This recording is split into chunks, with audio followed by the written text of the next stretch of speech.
Top view of binary tree, a very standard question. This problem will help us understand a very interesting approach. Let's first understand what this problem statement is.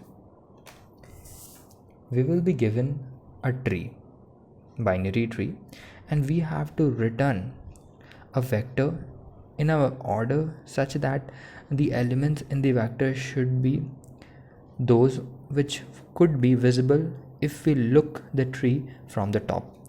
Like in this example, we can see that if an observer would be seeing the tree from above, what he could see, he would be able to see 10, he would be able to see 20, he would be able to see 40.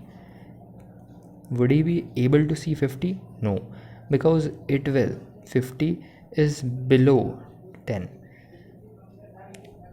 It will be visible, 30 would be visible, 70 would be visible. Similarly, 60 won't be visible because it is hidden by 10. Both 50 and 60 are hidden by 10. So what answer would be? We have to return it in left to right order. So the answer would be 40, then 20, then 10, then 30, then 70. This is the answer. A very simple approach would come to your mind, like if only we have to return those elements which are at the boundary, then we should simply traverse the tree left and right, and then we will find. But the problem is not that simple. Let's understand the problem with a bit complex example, like this one. This is the whole tree from 1 to this. If an observer would see from above, what he would be able to see? He would be able to see 1, he would be able to see 2. Would he be able to see 3? No, it won't be visible. It would be 4 would be visible, 5 won't be, 6 would be visible, 7 no, 8 yes, it would be visible, 9 it won't be because it is hidden by 5 and which is hidden by 2. 7 wouldn't be visible because it is hidden by 4, and so on. Like 10 won't be visible. 12 would it be? No, it is just below 8, so it won't be visible. 11 wouldn't be visible. 14 yes, it would be visible. 13 won't be. What we can find it that if we draw a line like this from above, a vertical line, we will find that what we actually are taking in our answer is the very first node of those lines, isn't it? Like for this line, the very first node is 1, the second node we don't care about it. Similarly for this, and for this, and for this, and for this. So the approach that we're gonna use to solve this is to find that whether the node is crossing the limit which has been set by the previous level of the tree. Like this one, it was to better understand, let's use an indexing, like for distance measurement, like it is 0, it is 1, it is 2, then the line this would be 3 and this would be 4. Similarly in the left direction we will go in the same fashion. So for every node, its right would be +1 of that index and left one would be -1 of that index. So it is at the 0 level. Is it as it's obvious that the first node will always be visible, which is the root node. It is crossing the limit which has been set by the previous level for moving right. Yes, because here the leftmost and rightmost is 0, but for here we have found that the rightmost element is at first index, so we will consider it. Then we will take its left and right node. we see 3 lies in the 0th index, and we can see that it is not crossing the left boundary, neither the right boundary, so we won't consider it. Similarly, for the 4th, this node, yes, it is crossing the right boundary of the previous level, so we will consider it. 5 isn't crossing left or right boundary, so we won't consider it.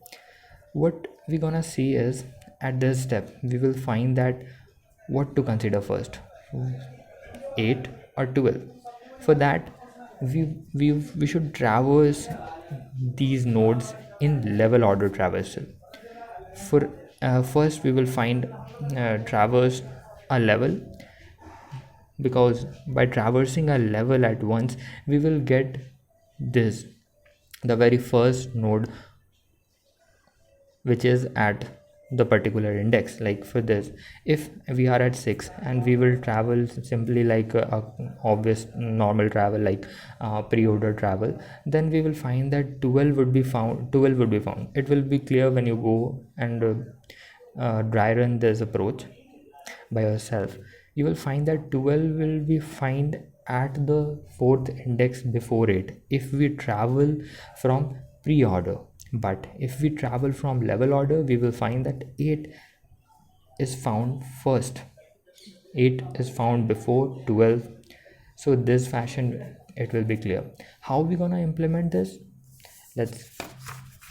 For this we will be using queue. Like we all know, to travel a tree in level order we have to use queue, but here is a modification. We will be using pair also. Why pair? It will be clear. So the node, this will contain the node, and this int value will contain the index, like the reference which we were using, 0 1 2 3 4, this way. So first, initially what we're gonna do is we will push our root value and 0th index. Other than that, what we're gonna use is we will be using two vectors. First, our front, and second, our back. Why? Because front will insert element of the right part, and the right part, and back will insert element of the right part, front will insert element of the left part. 0, the root node is at the middle, so first we should insert push. We should initially insert our pushback root value in our front vector. Then what we're gonna do is we will be using two indicators, like L is equals to 0, R is equals to 0, which will be later on used to indicate the left and right boundary. And other than that, we will be using index. It will get clear. So we will be using a while loop to travel the tree in level order, and we will be applying this loop until our queue is empty.